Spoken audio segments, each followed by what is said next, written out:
The PlayStation 1 was an RPG powerhouse, but not every gem made it into the history books. Plenty of inventive titles slipped through the cracks. Games that tried bold ideas, mixed genres, or just got buried under bigger marketing budgets. These are the PS1 RPGs that time left behind. Quirky experiments, heartfelt adventures, and oddballs that deserve another look.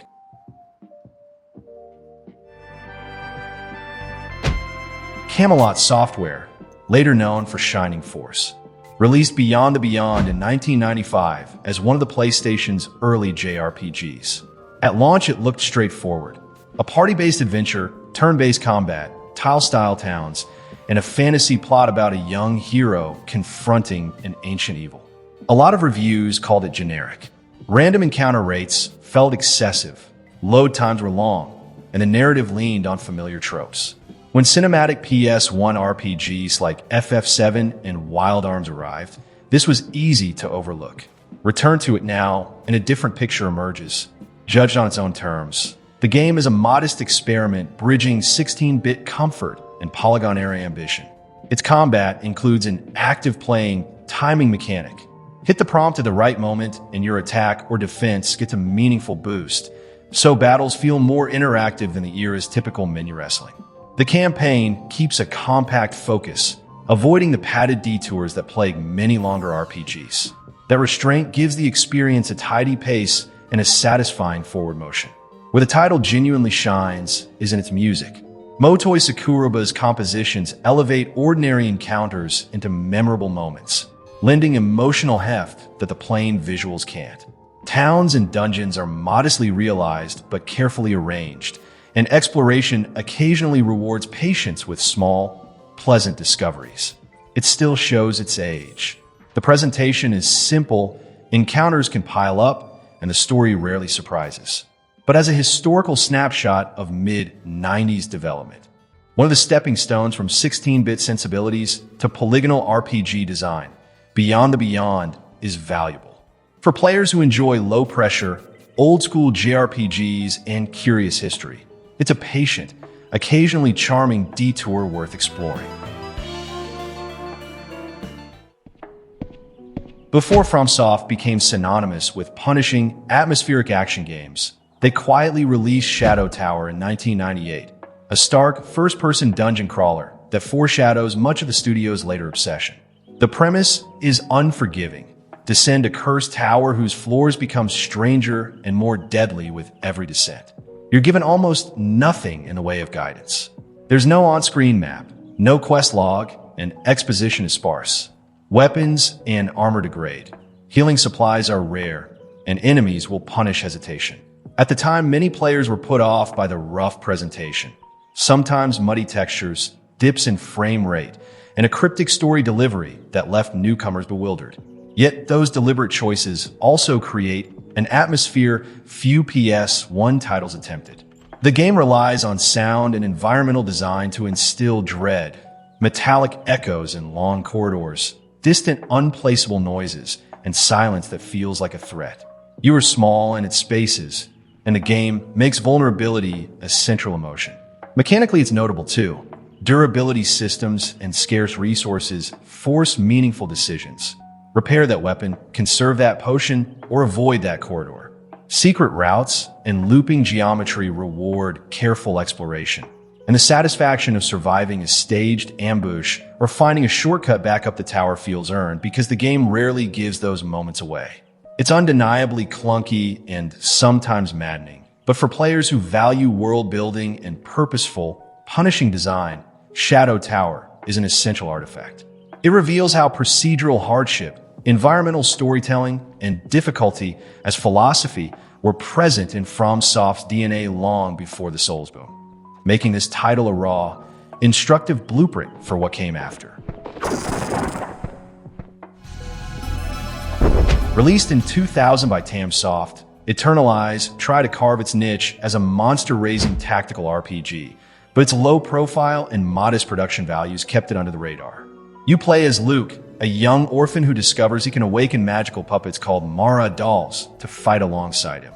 Battles unfold on grid-based maps reminiscent of Final Fantasy Tactics, but instead of recruiting standard units, You hatch eggs into creatures with unique stats and abilities. Feeding them gems changes their growth paths, creating a light but enjoyable layer of customization. What makes this intriguing is how it merges monster collecting with strategy. Raising dolls feels rewarding, especially when you see them evolve into powerful allies. The turn-based combat is straightforward but satisfying, with elemental affinities and positioning adding mild strategic depth. Between missions, you explore towns, manage your team, and slowly unravel a simple but earnest story about ancient magic and redemption. Yet it's easy to see why the game slipped through the cracks. Graphics were dated even for 2000s, environments are sparse, and the English script is serviceable but bland. Difficulty is mild, meaning veterans of grid-based RPGs may find it too easy. Still, that accessibility makes it a great entry point for newcomers or younger players curious about tactical RPGs. While it never aimed for epic scope, Eternal Eyes offers a cozy, creature-focused experience that rewards experimentation and patience. Today, it remains a gentle, overlooked alternative to more demanding strategy RPGs. A quiet reminder that charm and creativity sometimes matter more than production budgets. Released in 2001 by Atlas, Hashigami Running Blue Earth looked like it might be the next big tactical RPG on PlayStation. Fans of FF Tactics took notice. An isometric battlefield, deep party customization, and a dark political storyline seemed like the perfect recipe. But instead of becoming the obvious heir to its throne, Hashigami ended up a cult curiosity, admired for ambition, remembered for frustration. The core gameplay is surprisingly intricate. Battles use a unique, ready-for-action point system, letting you choose how many actions a character takes per turn with risk-reward trade-offs. Spend more points in one round, and that unit waits longer before acting again. Combined with elevation mechanics, elemental affinities, and a steep difficulty curve, it demanded careful planning.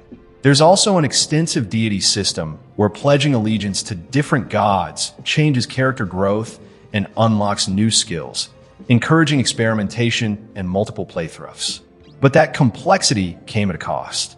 The learning curve is brutal, and the game offers little guidance. Early encounters can wipe out a careless team in minutes, and grinding is almost mandatory to keep pace with enemy scaling. Even small mistakes, forgetting to manage action points or misjudging turn order, can unravel a carefully laid strategy. Add to that some translation quirks and a lack of quality of life features like battle speed options, and many players bounced off before discovering its depth. Still, for those willing to dig in, it offers a rewarding challenge that stands apart from more streamlined contemporaries. Its dark narrative of warring nations and shifting loyalties provides enough intrigue to carry the tough fights, and the custom deity system lets you craft parties that feel genuinely unique. For strategy fans craving something tough and demanding, Hashigami is an overlooked gem that deserves a second look.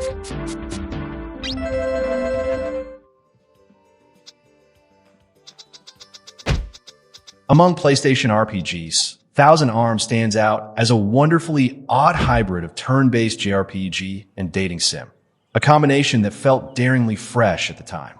Developed by Red Company and Atlas, it follows a flirtatious young blacksmith tasked with forging powerful weapons to stop an evil empire. While the story hits familiar fantasy beats, its dating mechanics give it a personality all its own. The game splits its focus between traditional dungeon, crawling, and social interaction. Combat uses a clever system where only the lead character actively fights while the others support from the backline, adding a light tactical layer. But the real hook is forging weapons through relationships. You go on dates with a colorful cast of female characters, and your choices influence their affection levels. Higher affection unlocks special elemental enhancements when you smith new weapons, making your romantic decisions directly impact your party's power. Presentation adds to its charm. Expressive character portraits and vibrant, anime-inspired cutscenes give the game a warm, comedic vibe, while the jazzy soundtrack keeps things lively. It's unabashedly playful, with witty dialogue and a self-aware sense of humor that pokes fun at genre cliches. Of course, it's not without flaws. Random encounters can drag, the English localization occasionally misfires, and the battle system, while unique, lacks the strategic depth of heavier RPGs. Still, Thousand Arms delivers a rare blend of lighthearted romance and RPG adventure, making it a standout for players looking for something personal and fun rather than just another save-the-world epic. All I have left is... Few PlayStation RPGs embrace pure absurdity as gleefully as Rising Son the Samurai Gunman. This offbeat action RPG mashed together spaghetti western tropes, over-the-top samurai drama, and campy humor. You play as Johnny, a brash American who travels to Japan, trains as a samurai, and returns home to fight an invading force of bizarre, ninja-infused villains using both his katana and six-shooter. The result is a freewheeling mix of hack-and-slash swordplay and gunslinging shootouts. Sometimes chaotic, sometimes clunky, but always entertaining. Combat reflects the game's identity crisis. You can switch between sword and gun mid-battle, stringing together combos while dodging enemy attacks in arenas that encourage improvisation over precision. The scoring system even rewards style points, nudging you to play with flair rather than just survive. Boss encounters lean into spectacle.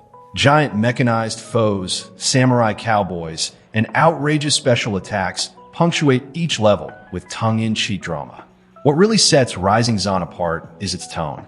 The voice acting revels in exaggerated accents and deliberately cheesy one-liners, while the soundtrack fuses Western guitar riffs with shamisen and taiko drums for an unexpectedly catchy East meets West vibe. The game never pretends to be serious. It's a parody of samurai legends and Hollywood westerns. Of course, polish was never its strong suit. Controls can feel stiff, camera angles occasionally fight you, and the story barely holds together beyond its madcap premise. It can be shallow and messy, especially when compared to bigger budget action RPGs. But that roughness is part of its charm. 2 decades later, it stands as one of the PS1's most charismatic oddities, a cult classic for players who appreciate games that don't just break the rules, but laugh at them. If you want a chaotic, stylish romp through East meets West lunacy, Rising Son is well worth dusting off.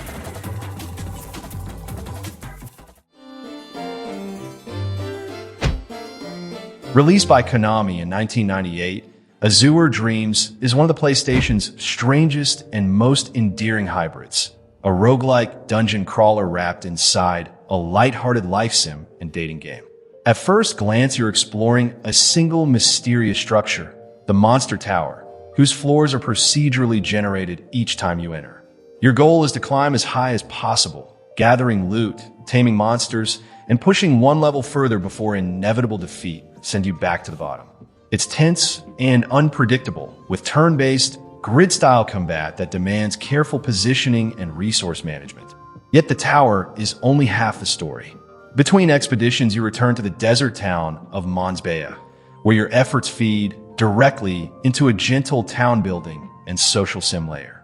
Gold and materials fund improvements, new shops, upgraded houses, and small luxuries that make the settlement livelier over time.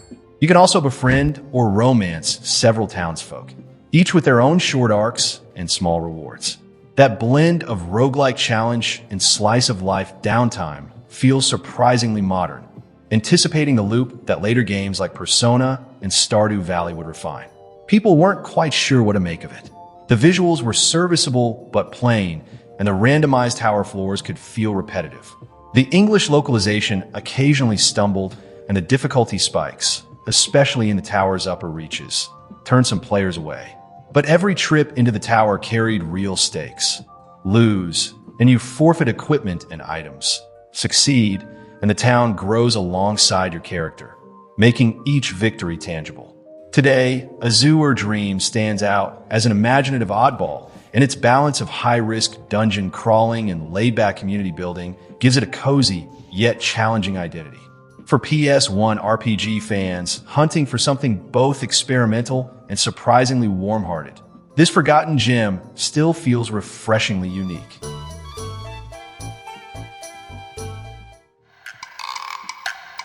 Threads of Fate Released as Do Prism in Japan, arrived in 1999 as Square's playful detour into action RPG territory on the PlayStation. Rather than chasing cinematic spectacle or heavy melodrama, it embraced compact design, reasonably brisk play sessions, pick-up-and-play combat, and an inventive dual protagonist structure that invites replay without padding. That decision, letting you experience the game from two distinct perspectives, gives the title immediate variety while keeping each run focused. You choose Rue, a brash melee brawler who thrives on close combat and speed, or Mint, a more defensive, magic-leaning heroine who approaches situations with spell casting and ranged options. Combat is snappier than many contemporaries. Light and heavy attacks, dodges, and item use form encounters that reward timing and movement instead of deep stat minimization. Dungeons mix combat with light platforming and puzzles, which keeps exploration feeling varied rather than repetitive. Where Threads of Fate wins is tone and presentation. Its art direction favors colorful, cartoonish character models and expressive animation that stand apart from the PS1's often gritty polygon crowd. The soundtrack is upbeat and memorable, and the game's writing leans into gentle humor and charm rather than overwrought tragedy. That friendly tone makes progression feel pleasant and approachable. It's modest in scope, and that's intentional. The narrative never reaches the epic scale of Square's flagship titles, and combat lacks the long-term system's depth of later action RPGs. Asset reuse and occasional level design shortcuts reveal its smaller budget. But those limits also make it accessible and breezy, a delightful, underrated option for anyone wanting a character-driven, replayable action RPG on PS1 that prizes charm and fun over spectacle.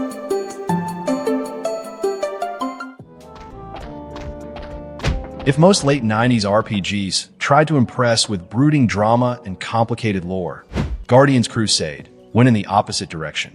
This lighthearted adventure felt more like a Saturday morning cartoon than a grim epic. You play as a young knight tasked with delivering a mysterious pink baby creature to its distant home. Along the way, you fight monsters, explore vibrant towns, and slowly uncover a story that, beneath its cheerful surface, hides moments of surprising heart. What immediately stands out is the pet system. Baby isn't just a quest item. It grows with you, learning new abilities and even changing its form depending on how you treat it. Feed it certain items or guide it through battles, and it might evolve into a fierce dragon or a gentle healer. Your choice is how often you heal it, how you interact, even how much you let it fight. Shape its development, giving the journey a warm, personal touch. It's a mechanic that predates the companion raising systems later seen in games like Ni no Kuni or Monster Rancher, and it remains endearing today. The presentation reinforces that friendly spirit. Bright, pastel environments and charming character designs create a world that feels welcoming rather than threatening. Random encounters are present, but the turn-based battles are quick and easy to grasp, making it approachable for younger or casual players. The music leans upbeat and whimsical, adding to the breezy atmosphere. That accessibility, though, is also what kept this from wider acclaim. Critics at the time dismissed it as too simple compared to the sprawling, cinematic RPGs dominating the PlayStation scene.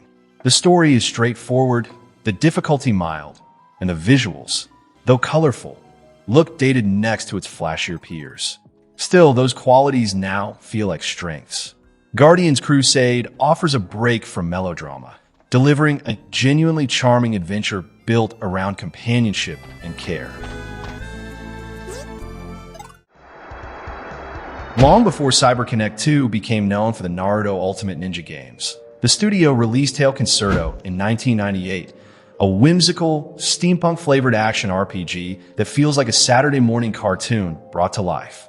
Set in the floating kingdom of Prairie, the story follows an anthropomorphic police dog piloting a mechanized suit to keep the peace among rival cat and dog factions. The premise sounds light and silly, and it absolutely is, but that's part of what makes it such a refreshing departure from the brooding, end-of-the-world epics that define the PS1 RPG landscape. Gameplay blends third-person exploration, platforming, and gentle puzzle solving with occasional combat encounters.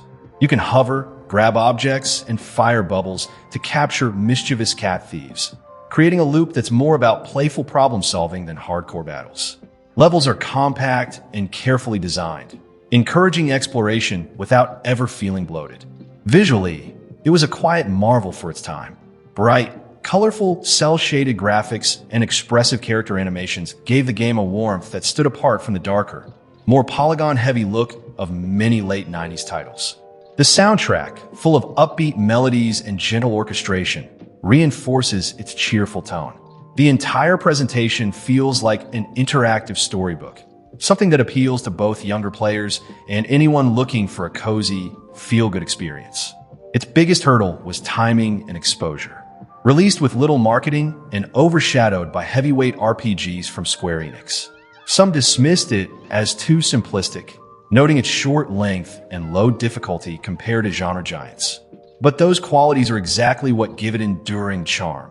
It's approachable, memorable, and utterly unpretentious. It's a reminder that RPGs can be lighthearted adventures brimming with style and heart, proving you don't need grim stakes or sprawling runtimes to leave a lasting smile.